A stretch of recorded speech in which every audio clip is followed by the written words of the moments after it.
3 em 1. 3 em 1. 3 olhares sobre política, cultura, economia e comportamento. Um programa de notícias e discussão. Você explora as ideias e os fatos que importam no seu dia a dia e visita os bastidores da informação. 3 em 1, aqui na Jovem Pan. Olá, uma ótima tarde para você, seja muito bem-vindo a mais uma edição do 3 em 1 que começa a partir de agora para todo o Brasil em áudio e vídeo, segunda-feira, dia 4 de março de 2019. Boa tarde, Vera Magalhães. Boa tarde, Silvio, boa tarde a todos, espero que estejam curtindo o carnaval com moderação e vamos lá, vamos com tudo. Boa tarde, Joel Pinheiro. Olá, Silvio, Vera, Andreasa, nossos convidados e a todos os ouvintes nesta bela segunda-feira. Do Rio de Janeiro, já vejo apostos, Carlos Andreasa. Vamos com tudo, Silvio Navarro. Muito bem, e o 3 em 1, no meio deste carnaval, um 3 em 1 especial, vai fazer um balanço dos primeiros meses de governo de Jair Bolsonaro. E para isso, o nosso time recebe a visita da economista Zeina Latif, economista-chefe da XP Investimentos. Tudo bem, Zeina? Tudo ótimo, prazer estar aqui. E também do Guilherme Casarões, cientista político e mestre em relações internacionais pela FGV. Tudo bem, Guilherme? Tudo bem, obrigado pelo convite. Nós é que agradecemos. E vamos então começar o nosso bate-papo eu vou fazer aqui uma pergunta mais ampla, mais genérica para os nossos convidados. Depois, na sequência, os comentaristas entram e aqui a gente faz uma roda, um grande balanço. Zeina, começo então com você. Como eu disse, uma pergunta mais ampla. Nesses 60 dias, qual foi o ponto alto do governo, se tem algum na sua opinião, se tem mais de um, e qual foi o deslize ou onde houve alguma frustração de expectativa? Economia, né, que é a minha praia. Eu acho que o grande ponto positivo foi a montagem do time da Secretaria de Previdência. A gente está falando ali, começando pelo Rogério Marinho, secretário especial, um craque não só porque conhece política, mas conhece o tema. E ali, obviamente, o time que ele montou.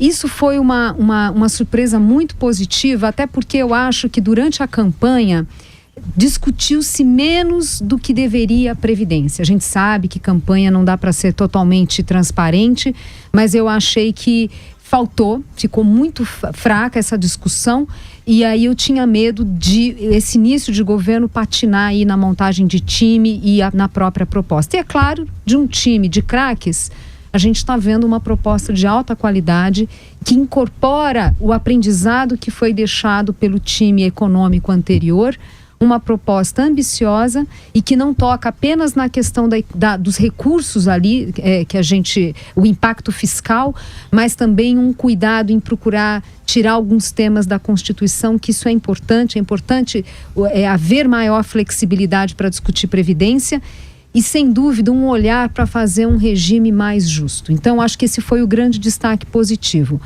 No resto, eu acho que a agenda, ela não está clara. A agenda econômica, eu não digo só Ministério da Economia, mas de uma forma geral, ela não está clara. A gente não sabe exatamente o que vem de privatização, a gente não sabe exatamente o que tem na questão de venda de ativos, a gente não sabe como é que vai ser a evolução de marcos regulatórios, a agenda que foi iniciada pelo Temer, que a gente não sabe o que vai sair. Aquele documento da Casa Civil, das medidas para os 100 primeiros dias, eu achei muito tímido, muito ralo, muito superficial, parece ainda material de campanha. Então, eu diria que precisamos, ainda que eu entenda, início de governo, um time sem experiência política, sem experiência administrativa, mas é muito importante que acelere nesse desenho do que é a agenda econômica no sentido amplo, né, dos demais ministérios, porque isso é essencial para dar um sinal para o país, para o setor produtivo. Vou repassar a mesma pergunta para o Guilherme, a sua avaliação inicial dessa largada. Vamos lá. Silvio, eu acho que a gente está diante na área de política externa, que é a minha área de trabalho, a gente está diante de uma situação ainda em construção. Então, não posso dar um diagnóstico fechado sobre o que vai acontecer nas diversas temáticas que o governo diz que vai priorizar. Eu costumo dizer que são 4 temas importantes para o governo nesse momento. O primeiro e mais importante são os Estados Unidos. E dessa agenda com os Estados Unidos desdobram-se 3 outras, que têm a ver com Venezuela. A gente está acompanhando aí tudo que está acontecendo na Venezuela. É uma situação muito grave no país. Disso também se desdobra uma agenda multilateral, ou seja, o que o Brasil vai fazer na ONU. Teve um episódio recente da ministra Damares e da delegação do Brasil saindo de uma reunião da Unesco, se não me engano. Então, isso acaba também mostrando que o governo brasileiro vai ter uma postura diferente com relação aos grandes temas multilaterais. E, por fim, uma temática que volta e meia reaparece na discussão, que é o tema de Israel, né? A transferência da embaixada do Brasil em Israel de Tel Aviv para Jerusalém. E todos esses temas, de certa forma, estão ligados aos Estados Unidos e a gente, enfim, tem que entender a inflexão da política externa desejada pelo governo Bolsonaro em torno desse grande tema, desse grande eixo. Agora, quando eu falo que está em construção, é porque a equipe de política externa do presidente Bolsonaro, ela foi marcada por alguns desencontros desde que o governo foi eleito, né? Então a gente teve uma transição em que a gente demorou para entender qual seria quem seria o chanceler e qual seria a inclinação dada pelo chanceler à política externa. A escolha do Ernesto Araújo surpreendeu a época, porque ele não era um diplomata tarimbado da velha guarda e que, vamos dizer, seguraria o Itamaraty como burocracia para lidar com os temas de maneira mais tradicional. O Ernesto representa, na realidade, um grupo muito alinhado ao Olavo de Carvalho, às ideias do Olavo, ao chamado antiglobalismo, que vem surgindo muito forte na discussão. Então você tem hoje o assessor internacional do presidente Bolsonaro, Felipe Martins, você tem o Eduardo Bolsonaro, filho do presidente, deputado federal e muito engajado em temáticas de política externa. Então os sinais ainda não estão muito alinhados. E os militares, por sua vez, a gente vem acompanhando também isso com relação à Venezuela e mesmo a Israel, os militares estão tentando, em certo sentido, modular essa política externa. Então, exatamente pela imprevisibilidade do grupo que se formou no seio do Itamaraty, os militares estão tentando segurar essa política externa de maneira um pouco mais pragmática, né? Então, acho que o grande desafio aí é ver que grupo vai prevalecer, e dentro disso a gente ainda não pode falar de pontos positivos ou negativos porque não teve nada de muito concreto, mas esse jogo político vai determinar em grande medida aquilo que a gente vai ver daqui para frente. Vera, vamos fazer então um giro temático a partir de agora? Vamos lá. Você lança então aí a primeira pergunta. Zeina, nesse começo aí de governo, a reforma da Previdência é um assunto quase único. A gente aqui no programa passa mais tempo falando disso do que de qualquer outro assunto.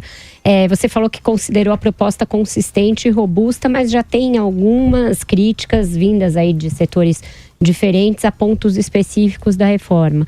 Queria saber, você trabalha com um cenário de qual o volume de desidratação para essa reforma que foi mandada e o que dá para tirar e o que é importante que fique, no seu entendimento? Olha, primeiro que em relação às críticas, né, sempre vai haver, não tem jeito, não existe a reforma ideal, não existe a reforma que vai ser justa com cada cidadão desse país.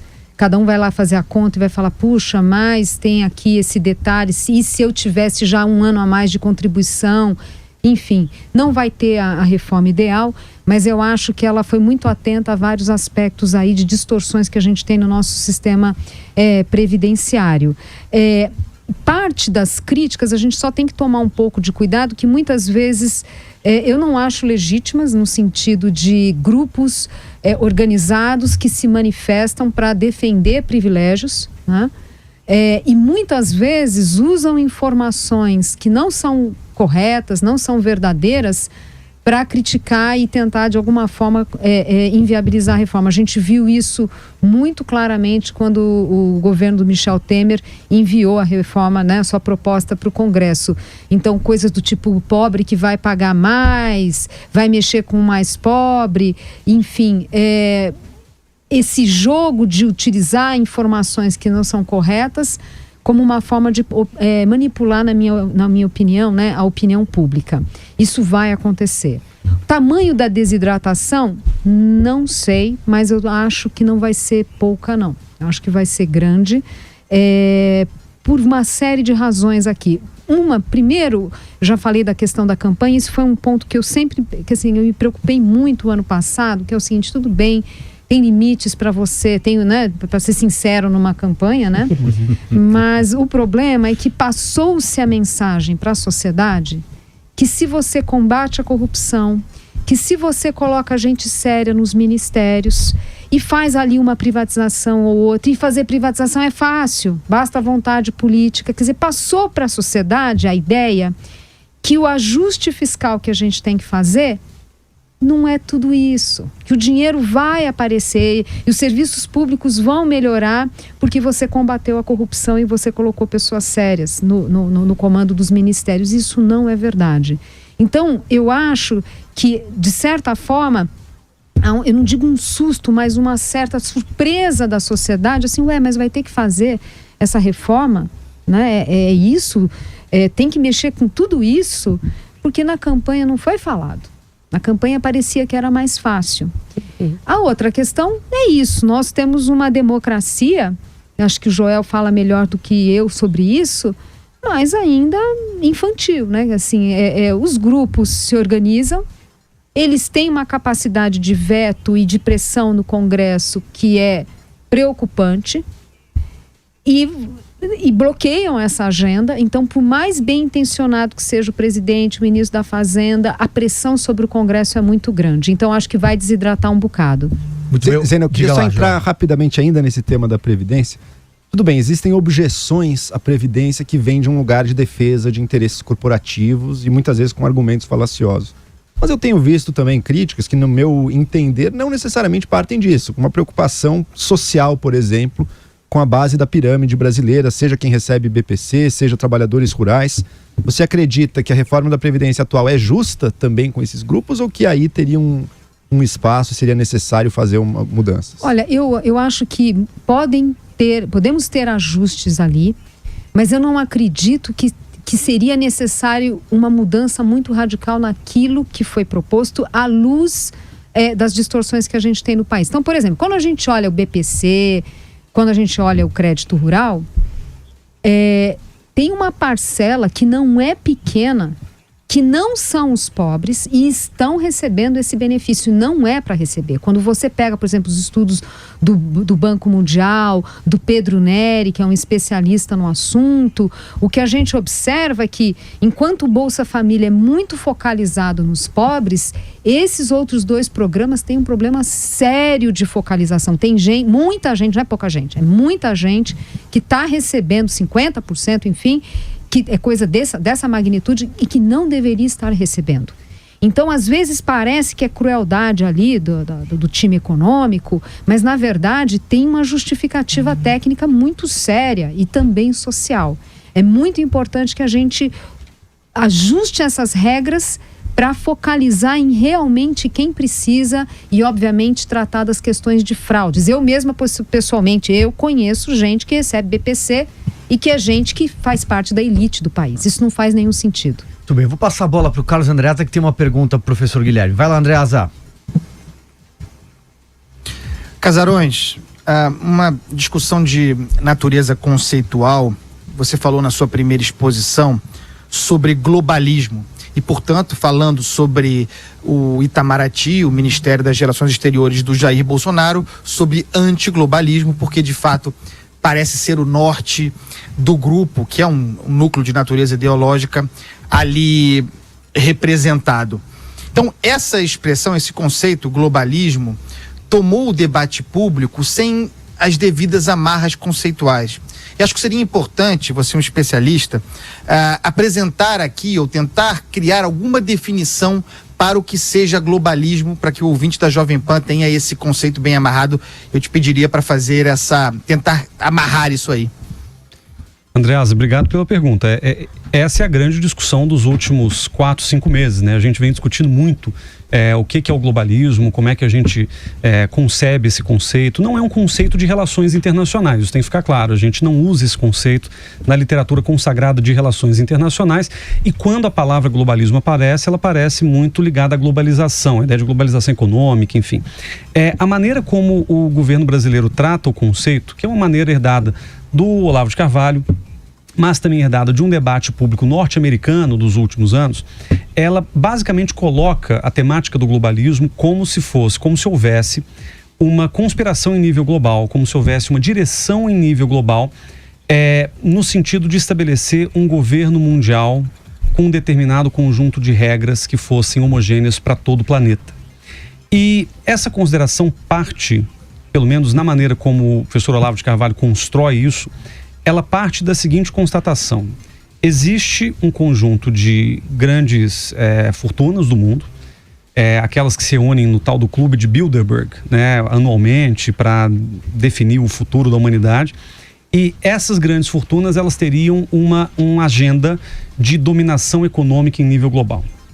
Só que a primeira condição para que essas figuras, que o Olavo chama de metacapitalistas, pudessem dominar as sociedades, as civilizações em plano global, elas teriam que oferecer uma pauta de aculturação. Então, primeiro você remove a cultura das sociedades, primeiro você desenraiza as pessoas do seu sentimento de nacionalidade, da sua fé em Deus, para que depois essa dominação econômica pudesse chegar. E aí, o que vai se argumentar dentro dessa chave é que esses metacapitalistas, que portanto têm um plano de dominar o mundo a partir da economia, eles se valem de 2 instrumentos fundamentais.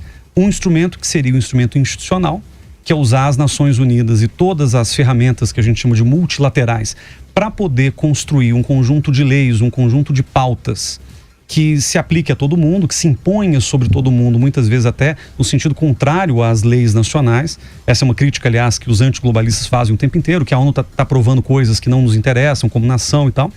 E o outro instrumento que esses globalistas usariam seria o chamado marxismo cultural, que é criar um parâmetro cultural centrado em pautas laicistas, pautas pró-minorias identitárias, né, pró-LGBT, feministas, etc., pautas ambientalistas, pautas que têm a ver com aquilo que se chama de marxismo cultural, para poder, portanto, avançar essa agenda conjuntamente. Agora, o grande problema do conceito, da maneira como ele está sendo empregado, é que ele se refere a uma conceituação meio conspiratória, né? Existe, claro, um fundo de elementos que fazem sentido, a história do George Soros financiando a Open Society, ou Council on Foreign Relations. Você tem elementos que podem até fazer um certo sentido. O grande problema é que a definição de globalismo, como a gente está vendo ser utilizada, é uma definição que não tem muita sustentação empírica, ou seja, ela não tem provas cabais para que a narrativa faça sentido como um todo. Então, o grande problema é exatamente esse. O globalismo, ele é um conceito que as relações internacionais como área não usam e que a gente tá incorporando aí de maneira mais política do que acadêmica. Muito bem, vamos seguir então, girando os assuntos. A Vera Magalhães tem outra pergunta. Diga lá, Vera. Zeina, a gente viu na semana passada que o PIB de 2018 ficou muito próximo daquele de 2017, um crescimento ali de 1,1%, bem aquém do que se imaginava no início do ano passado. Eu queria saber de você, as razões para isso, a seu ver, se explicam só pela incerteza da eleição e pela greve dos caminhoneiros, ou tem algum problema mais de fundo da economia brasileira? E nesse caso, o que o governo novo pode fazer para tentar atuar nesses problemas mais de fundo? Olha, essa pergunta é importantíssima porque, em princípio, o ano passado era para a gente ter tido uma aceleração importante do PIB em relação a 2017. 2017 cresceu em torno de 1%, era esperado uma taxa muito mais elevada, 2,5%, 3% que seja, porque era todo o impacto do corte de juros do Banco Central deveria se materializar e acelerar a economia. É verdade, tivemos choques. A greve dos caminhoneiros foi um tremendo choque.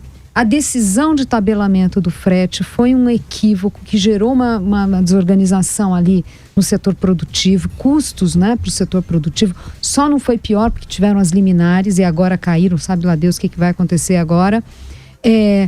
Uma certa, talvez algum impacto da eleição, que eu não acho que seja tudo isso, mas tivemos volatilidade no mercado internacional, o dólar flutuando, tudo isso mexe, tudo isso acaba impactando, fora a crise da Argentina, que impactou particularmente as exportações da nossa indústria. Agora, eu acho que tem algo mais sério acontecendo, que eu acho que é uma combinação tanto de uma crise ali ainda, infelizmente, herança do governo Dilma, que não foi superado, quer dizer, a gente está falando de empresas, principalmente de médio porte, com dificuldade financeira, com dificuldade de acessar o crédito, portanto contrata menos, portanto o mercado de trabalho, né, evoluindo de uma forma aquém do esperado, mas acho que tem uma questão estrutural séria aqui. Nós tivemos uma piora do ambiente de negócios no Brasil nos últimos anos, foi interrompido ali com o governo Temer. Nós tivemos alocação de recursos muito ruim né, muito ruins no Brasil. A gente teve investimentos indo para setores que não eram para ter ido, quer dizer, por causa do intervencionismo estatal. E quando a gente olha a nossa indústria, são anos aí sem aumentar investimento, né? O consumo de máquinas e equipamentos da nossa indústria está praticamente estagnado desde 2010.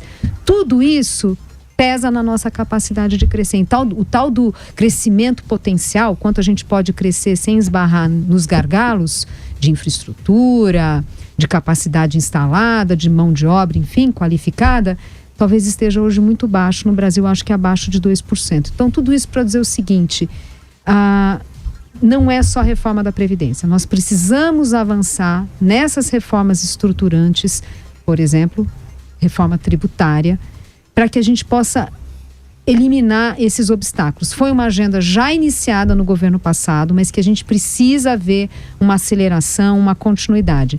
Não é questão do Banco Central cortar juros, o Banco Central pode cortar juros, mas não é isso que vai fazer o Brasil crescer 3%. Tá. Diga lá, Andreasa, você tem mais uma pergunta aí, é isso? Eu queria fazer uma pergunta para o Casarões, novamente, aproveitando que ele está aqui para falar de política externa e colocá-lo no fogo. Não é todo dia que a gente tem uma autoridade na matéria aqui no programa. E também desdobrando algo que ele falou na exposição inicial. Ele falou sobre esse projeto, que é um projeto de campanha do Jair Bolsonaro, algo muito ligado a esse grupo ideológico que na família Bolsonaro tem no Eduardo, o principal expoente, que é a prometida mudança da embaixada brasileira de Tel Aviv para Jerusalém. É algo que é um compromisso e que eles dizem que virá. Então eu queria propor um exercício de projeção mesmo do Casarões. Quais seriam os impactos possíveis de serem estimados de uma mudança como essa? Claro que do ponto de vista político, da concertação entre países, mas também na medida comercial. Olha, Andreas, eu divido esses impactos em duas dimensões. A primeira é a dimensão comercial. Do ponto de vista do comércio, os países árabes já deram declarações reiteradas desde a campanha, na realidade, desde que o Bolsonaro começou a colocar a transferência da embaixada como um tema de campanha, os árabes já reagiram mal. Então a gente viu, por exemplo, se não me engano, outubro ou novembro do ano passado, uma delegação brasileira iria para o Cairo para fazer uma negociação de um acordo de livre comércio, e essa delegação teve a sua viagem cancelada em função das declarações do presidente presidente eleito, se não me engano, Jair Bolsonaro. Da mesma forma, a gente teve outros países árabes ou grupos representantes de países árabes, como a Liga Árabe, a Organização para a Cooperação Islâmica, o Catar, o Hamas. Quer dizer, você teve aí pronunciamentos de todos os lados criticando a postura do governo brasileiro. Porque esses países, eles reivindicam, ou esses grupos reivindicam Jerusalém como um elemento central da chamada causa palestina. Então, esse impacto comercial, que pode ser grave, eu coloco da seguinte forma: a gente teve em 2017 um superávit de 7,1 bilhões de dólares em venda de carne e frango halal, sobretudo para os países árabes. O saldo comercial do Brasil com os países árabes é muito grande. O Brasil atualmente vem exportando muito mais do que importando. Então haveria um impacto comercial potencial que nele próprio eu acho que já não justificaria o risco de uma transferência da embaixada. Agora, sem contar outras questões. Por exemplo, o general Hamilton Mourão, numa entrevista que ele deu à imprensa logo que eleito, ele disse: olha, esse tema é delicado porque do ponto de vista político pode ser que o Brasil entre na rota do terrorismo internacional por mexer numa discussão, numa temática que não nos pertence, que não interessa diretamente ao governo brasileiro. Por outro lado, o Itamaraty também colocou certas ressalvas a essa decisão, porque a decisão em si, ela fere fundamentalmente a nossa postura como um país cuja diplomacia sempre defendeu a chamada solução de dois estados para o conflito israelo-palestino. O reconhecimento de Jerusalém como capital de Israel, una e indivisível, seria um problema para a nossa postura histórica nas Nações Unidas e em outras organizações internacionais. Então o impacto ele é muito grande. Do ponto de vista dos benefícios, quer dizer, o que uma transferência como essa poderia trazer para o Brasil?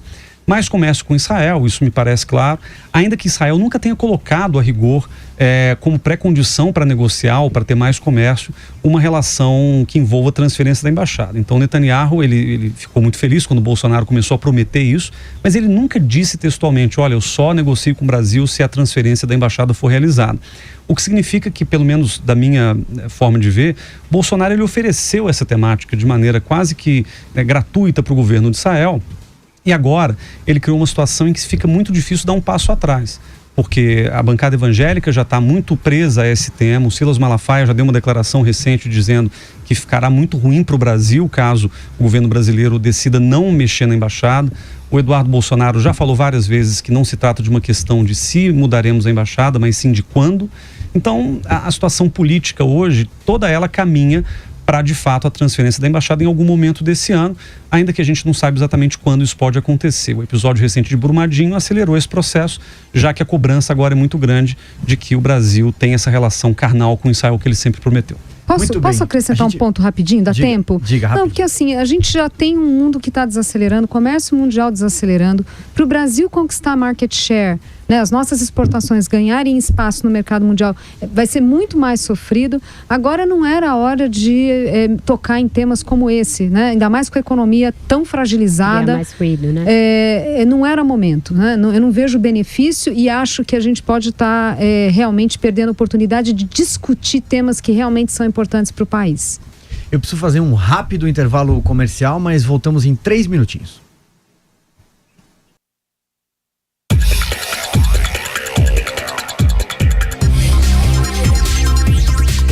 Estamos de volta com o 3 em 1 especial nesta segunda-feira. Hoje a gente debate esse começo de governo Jair Bolsonaro. Está aqui o Guilherme Casarões, professor da FGV, e também a Zeina Latif da XP Investimentos. Eu vou passar a palavra para o Joel Pinheiro, que tem a primeira pergunta desse bloco. Vai lá, Joel. Vamos lá, minha pergunta é para o Casarões, mas a Zeina também se sinta à vontade aí de comentar. Volto para o tema aí das nossas relações internacionais, né? O Brasil, economicamente pelo menos, sempre foi um país bastante fechado.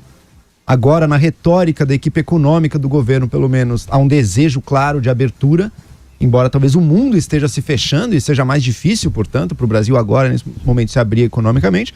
Mas do ponto de vista aí do Itamaraty, ou também do assessor internacional aí do Bolsonaro, que é o Felipe Martins, então o chanceler, o Felipe Martins, eles têm uma visão, a meu ver, parece muito mais nacionalista, uma visão de fechamento realmente do Brasil, e que, apesar de todo o discurso sobre a soberania nacional, me parece que quer se alinhar assim, de forma automática e 100% com a política externa norte-americana, aí, hoje em dia de direita também, aí, seja ela qual for. E se diz o seguinte, olha, num mundo que está cada vez mais se fechando, esse nacionalismo crescendo não só aqui, mas em outros países, um conflito China e Estados Unidos se acirrando também, que talvez o caminho para o Brasil mesmo fosse se aliar mais aos Estados Unidos aí, porque é isso que o mundo agora, esse é o caminho que o mundo está se desenhando. Existe uma alternativa para isso? Possível a essa política externa nacionalista que está se criando aqui no Brasil? Existem alternativas críveis? Existem outros modos de se participar desse mundo? Joel, existe. A gente tem até uma referência histórica, não tão imediata, distante, que foi o segundo governo Vargas. Aliás, o segundo governo Vargas, não, desculpa, o período do Estado Novo. O que acontece? Entre 1935 e 1942, o Brasil teve uma posição que os historiadores chamam de equidistância pragmática entre a Alemanha nazista e os Estados Unidos. E aqui, obviamente, eu não vou discutir as questões ideológicas do regime nazista, nem a afinidade, né, do presidente Vargas com o Hitler. Mas a questão fundamental é a seguinte: o Brasil usou a política externa, isso é algo que a gente fala muito ao falar de política externa, como um instrumento para o desenvolvimento. Então, a política externa ela não pode ser feita simplesmente pelo prestígio ou por uma relação meramente política, ela tem que gerar resultado. E no caso, a gente está diante de um mundo vivendo uma guerra comercial, Estados Unidos, China, inclusive, que agora está se resolvendo nesses últimos dias. Mas basicamente é o seguinte: o Brasil ele poderia optar por uma postura pendular entre China e Estados Unidos. Essa postura pendular a gente teve nos anos 30, é uma postura que para a gente fez muito bem, porque a gente conseguiu barganhar investimentos estrangeiros na época, inclusive depois veio a Vale do Rio Doce, a CSN, dentro desse pacote. E a gente poderia fazer uma coisa muito parecida nesse momento, quer dizer, tratar com equilíbrio ou com equidistância China e Estados Unidos. O grande problema é que o alinhamento ideológico aos Estados Unidos que vem sendo propugnado pelo governo, e sobretudo por essa ala antiglobalista que está, né, em cima da política externa hoje, é que esse alinhamento ele aliena a nossa relação com a China. E vejam que os sinais estão aí. O Bolsonaro, antes mesmo da candidatura oficial, ele fez uma viagem pela Ásia em que ele passou por Japão, Coreia do Sul e Taiwan. Isso enfureceu os chineses lá em maio de 2018. Bolsonaro, em campanha, falou aquela célebre declaração de que a China não estava comprando no Brasil, mas sim comprando o Brasil. E a gente viu recentemente a celeuma, com traços meio bizarros, de uma briga da bancada do PSL, que foi, uma delegação do PSL que foi à China, com o próprio Olavo de Carvalho e com o grupo do governo. Então, diante disso, eu acho que a gente corre o risco muito grande de começar a irritar os chineses. É claro que os chineses são muito pragmáticos nas relações comerciais, então eles não têm interesse nenhum também em parar de comprar do Brasil, porque eles dependem do Brasil para muitas coisas, inclusive para a sua segurança alimentar. Mas chama atenção para concluir só por um dado que eu acho importante. O Trump recentemente tuitou, como ele sempre faz, tuitou uma congratulação à nova negociação entre Estados Unidos e China sobre a compra de alguns produtos chineses, né? Aliás, produtos americanos que a China vai passar a comprar. E na entrelinha do tweet, né, ele celebrou, no fundo, que a China passaria a comprar produtos americanos que hoje os chineses compram do Brasil. Então existe ali uma situação complicada, porque o Brasil se abandona politicamente à China, corre o risco de os Estados Unidos começarem a ocupar esse espaço e outros concorrentes brasileiros no campo pecuário, agricultura, etc., o que é também um risco para nós. Carlos Andreasa, mais uma rodada, vamos lá. Queria fazer uma pergunta para a Zeina, também de ordem conceitual, mas em busca de aplicações práticas para o fato. Desde o ano passado, aliás, desde o governo Temer, sem dúvida nenhuma, está endereçada a questão, que depende do parlamento também, da independência do Banco Central. Isso está na ordem do dia. Por que, se é que você considera, por que é tão importante a independência do Banco Central e quais são os impactos práticos, objetivos para a economia do Brasil e, portanto, para a vida das pessoas? Olha, esse é um tema bastante consolidado na literatura econômica, no sentido de, olha, se o Banco Central, você consegue blindá-lo de pressões políticas, os mandatos não coincidentes com o presidente da República, é uma forma de você reduzir o esforço, né, o custo do Banco Central para manter a inflação bem comportada, porque você reforça a credibilidade da instituição e isso que significa que você não precisa manter juros tão elevados para ter o mesmo resultado aí de inflação. Olha, eu vou ser bem sincera, eu entendo que essa é uma medida importante, principalmente para a gente não ter preocupações em eleições, quer dizer, ter preocupações com gestão de política monetária a cada presidente que entra, mas eu não acho que essa deveria ser uma prioridade neste momento. Nós temos um grau de autonomia no Banco Central bastante importante na prática. Na hora, vamos pegar, por exemplo, um profissional como o Ilan ou agora como o Campos Neto, que está entrando agora. São profissionais com reputação, com nome no mercado financeiro, né? Se o presidente da República chega e fala, ô meu amigo, me ajuda aqui, corta essa taxa de juros, porque senão, veja bem, o sujeito fala, não, eu vou embora. Pede o boné. Pede o boné e vai embora. Então, eu não acredito que esse seja um grande problema no Brasil, porque às vezes a gente tem erro mesmo de política econômica, de monetária, acontece, né?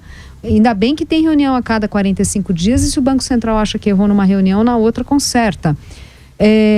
Então, eu acho que vale a pena o debate, mas eu não colocaria como uma prioridade. Se fosse algo que chega no Congresso e facilmente é aprovado, sem precisar de grande capital político, sem tumultuar a cena, tudo bem, daí é low hanging fruits, quer dizer, fruto fácil de colher. Agora, se exigir capital político, se tumultuar o Congresso, eu deixaria para concentrar em outras agendas, como questões regulatórias, questão de funcionamento de agências, reforma tributária, sem contar a própria Previdência. Vera Magalhães, mais um tema? Guilherme, a gente viu aí nesses primeiros meses do governo a política externa ganhar esse protagonismo todo que ganhou e a questão da Venezuela virar uma das questões principais. No início da sua fala você falou de uma oposição entre o Itamaraty e os militares como uma espécie de âncora ali para os desvarios do Itamaraty. De que forma isso se apresenta, né, na forma de lidar com a questão da Venezuela e o quanto você acha que o governo brasileiro acertou e errou ao reconhecer o Guaidó como um presidente encarregado e ao decidir lidar com a situação no Grupo de Lima da forma como lidou, segurar qualquer arrobo intervencionista ou de uma intervenção militar lá? Quais foram os erros e acertos nessa agenda? Vera, o tema Venezuela é super delicado para o governo, porque a gente está falando de um problema na nossa fronteira que gera implicações humanitárias de todo tipo, né?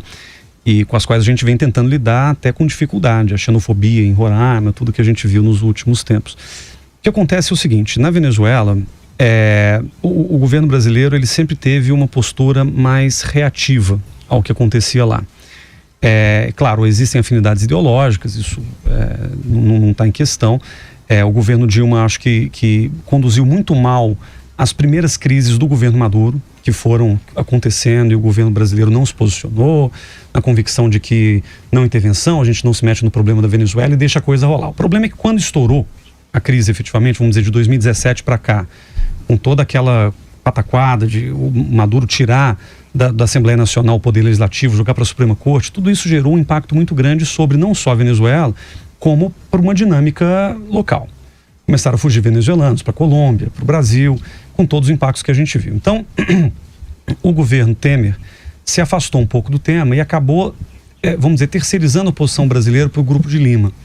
O Grupo de Lima que foi criado naquele contexto de 2017 para pressionar diplomaticamente o Maduro e para eventualmente ver se ele cai. Só que o Brasil ele perde, portanto, nesse contexto, graças ao governo Dilma em larga medida, a capacidade de organizar a ordem sul-americana e a capacidade de conduzir esse processo. Então, a crise toda da Venezuela ela tem muito a ver com o fato de que o governo brasileiro saiu de cena, o Grupo de Lima tomou a frente. Hoje a nossa posição é refém da posição do Grupo de Lima, o Brasil tem muito pouca voz autônoma ali dentro. E com um agravante, nesse caso, a posição do Brasil ela está sendo disputada internamente ao governo também. Ou seja, não só a gente tem que obedecer aquilo que o Grupo de Lima acorda nas suas reuniões, como a gente tem que alinhar posições internas. Os militares são muito pragmáticos nesse sentido, de dizer, olha, o Brasil é contra uma intervenção estrangeira na Venezuela, o Brasil não quer problemas na América do Sul, né? Não quer conflito e essa é a posição dos militares. Por outro lado, o grupo que tomou o Itamaraty, que não é o Itamaraty, né? O grupo que está ali, naquele momento, à frente da política externa, tem uma relação de amor com os Estados Unidos que muitas vezes coloca a possibilidade de uma ajuda brasileira, uma intervenção americana como algo real. O que não deveria nem estar na mesa, no caso brasileiro, mas começou a aparecer como uma possibilidade. Pela voz, sobretudo, do deputado Eduardo Bolsonaro, mas também do próprio Ernesto Araújo. Então, o Brasil ele não tinha mais muito como deixar a questão da Venezuela em banho-maria. O reconhecimento do Guaidó não foi uma coisa brasileira, foi uma coisa do Grupo de Lima e de vários países ao mesmo tempo. Uhum. Então essa não é uma posição legítima do Brasil, não legítima, mas única do Brasil. A questão é que no decorrer desse processo a gente está numa situação delicada. Hoje, quer dizer, nesse contexto que está acontecendo, o Brasil ele tem muito pouca voz para poder conduzir a questão venezuelana ou para poder liderar qualquer negociação. A gente fechou todas as portas sobre a possibilidade, por exemplo, da formatação de um acordo nacional que preveja a saída do Maduro, uma saída em paz. Uhum. Então o Brasil acabou se retirando dessa discussão, o que acaba não sendo um problema do governo Bolsonaro, mas sim um acúmulo, na verdade, de 3 governos que conduziram muito mal essa questão e esse governo também não me parece muito disposto a virar a posição do Brasil. Eu queria fazer uma pergunta para a Zeina agora. Zeina, bom, a gente aqui neste programa discute reforma da Previdência, assim, quase que diariamente, acho que é um consenso de que é uma prioridade deste momento, mas como você bem disse, talvez o Brasil tenha problemas aí no crescimento potencial que vão muito além apenas de passar uma boa reforma da Previdência. Então você, assim, se tivesse ali vendo esses desafios econômicos do Brasil do passo seguinte, passou-se uma reforma da Previdência razoável. E aí, qual que é a área que mais destravasse, talvez, aí esse crescimento potencial brasileiro para o futuro? Olha, eu colocaria uma reforma tributária para a criação de um IVA, né, de um imposto sobre o valor agregado no Brasil, que é reunir os 5 principais impostos indiretos, reunir em um só, com o menor número de alíquotas e impedindo, né, legislações estaduais ali, porque hoje a gente tem um manicômio, aí uma loucura, né? Cada estado tem a sua legislação para o ICMS. O ICMS é um imposto que precisa urgentemente ser repensado, porque ele já não está adequado à estrutura produtiva do país, que é mais em serviços, crescimento de serviços. Então, por uma série de razões. Quando a gente olha a posição do Brasil nesses rankings de competitividade, é na questão da complexidade tributária que a gente mais apanha. Realmente destoa esse, né? Destoa, é onde a gente mais destoa. E não é só complexo, mas são regras que mudam diariamente. Você tem que ter ali, as empresas têm que ter ali um pelotão de advogados e contadores para conseguir acompanhar essas mudanças, muitas vezes gerando muita insegurança jurídica, porque muda regras do passado, enfim. Então, eu acho que deveria atacar aqui. Então, eu acho assim, aprovando uma reforma da Previdência, que seja, enfim, uma boa reforma, alguma coisa ali, acho que isso dá capital político para o governo Bolsonaro avançar nessa agenda. Ela teve discussão muito importante nos últimos anos. Tinha a proposta do Rauli no Congresso. O deputado Rauli não conseguiu se reeleger, mas está ali. Tem a proposta do Bernard Api, né? Houve um esforço muito grande na Câmara dos Deputados para discutir isso, né? Com liderança ali do Rodrigo Maia. E às vezes as pessoas ficam achando que não tem nada acontecendo no país. Tem muita coisa acontecendo, tem muita gente discutindo reformas. Acho que tinha que retomar essa discussão. Claro que é uma medida que exige muito esforço político, mexe com todos os setores, mexe com os estados, é claro, mas eu acho que seria assim um passo largo para a gente começar a avançar nessa agenda. Você falava também de uma agenda do Temer que ficou obscurecida, de outras decisões sobre marco regulatório. Isso também poderia correr em paralelo? Eu acho que sim, porque daí são temas que são obviamente relevantes para os setores, mas que não têm impacto de mover a sociedade, gerar uma reação da sociedade. Eu acho que daria para correr em paralelo. Eu preciso fazer mais um break, mas a gente volta em instantes. Papo tá bom.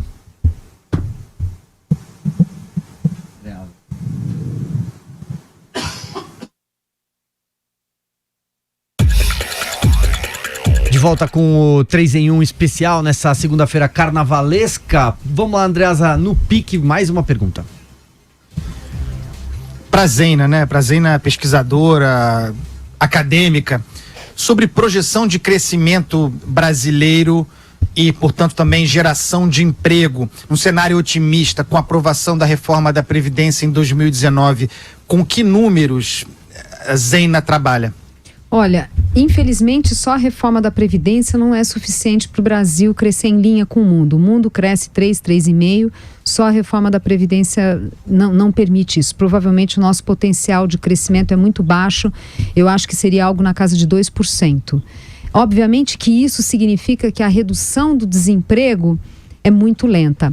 A reforma trabalhista ajuda bastante, mas a gente ainda precisa ter condições de gerar emprego, né? Então, a reforma da Previdência é essencial, é o alicerce do crescimento, mas não é isso que vai fazer o Brasil voltar a crescer em linha com o mundo. Diga lá, Vera Magalhães. Guilherme, você é especialista em política externa, mas também é um cientista político, e eu vejo você no Twitter muito atento às questões ligadas à democracia, a essa ideologização extrema que a gente tem aí para o outro lado, né? Depois de 13 anos aí de esquerda no poder, agora uma direita muito ruidosa. Como é que você avalia essa guinada ideológica que o Brasil sofreu? Como você acha que esse conservadorismo se manifesta na sociedade? E se você acha que as redes sociais vão ter este mesmo poder que elas têm hoje durante os 4 anos do Bolsonaro, ou se isso é um fenômeno de tiro curto? Olha, Vera, todo o processo de desgaste econômico num país tende a gerar polarizações políticas. Isso a gente vê ao redor do mundo.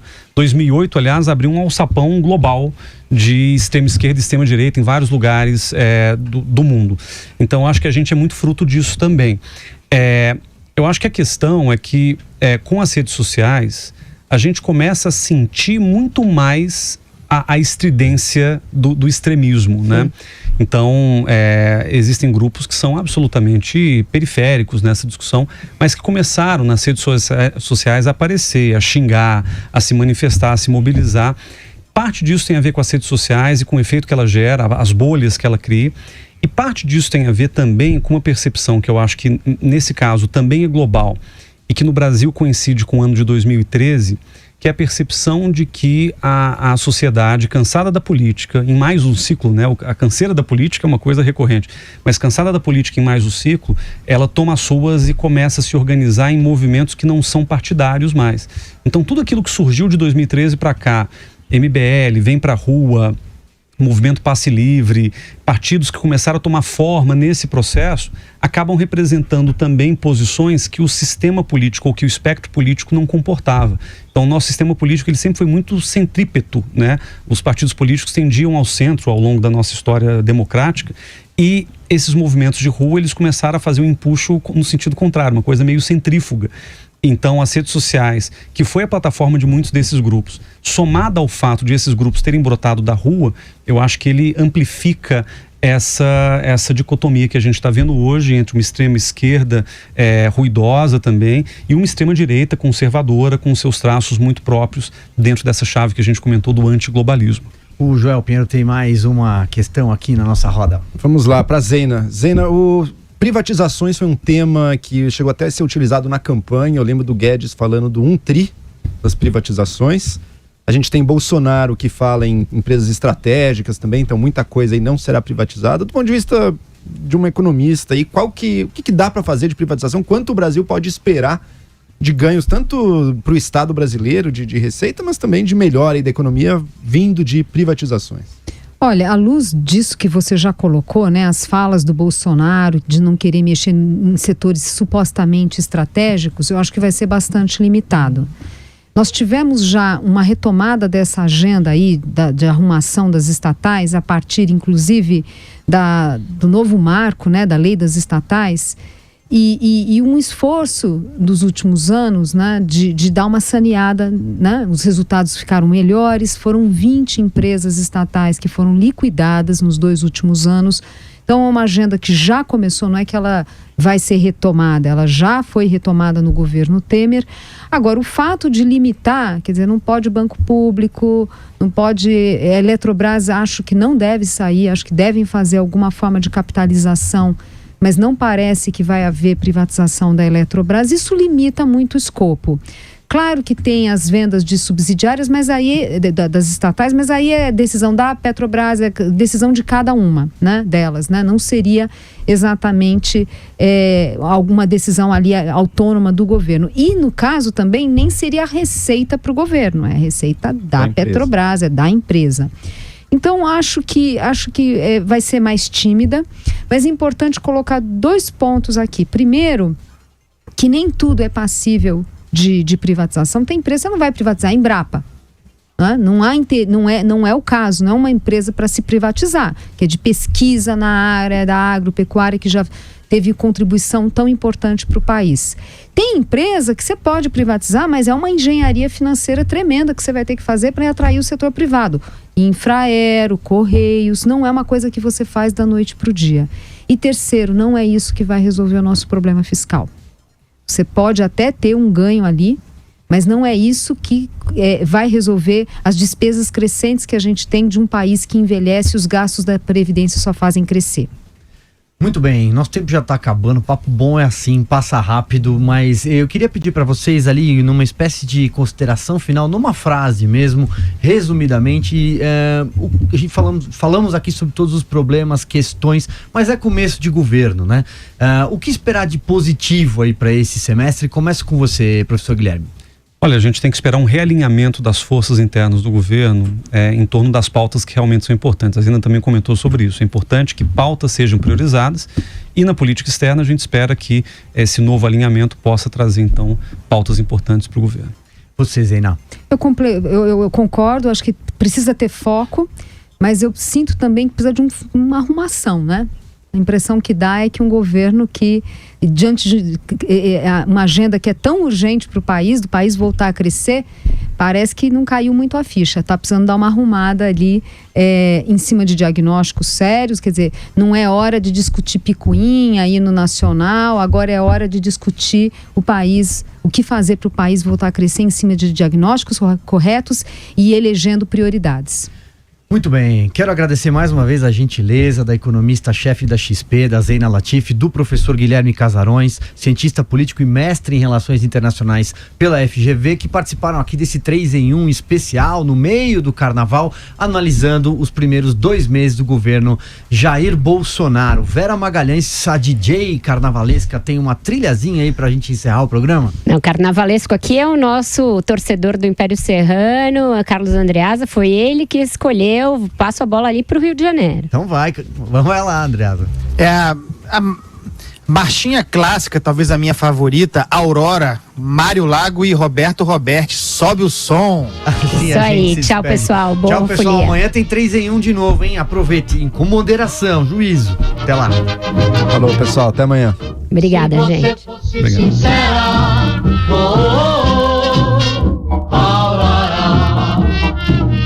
Veja só que bom que era, Aurora. Se você fosse sincera,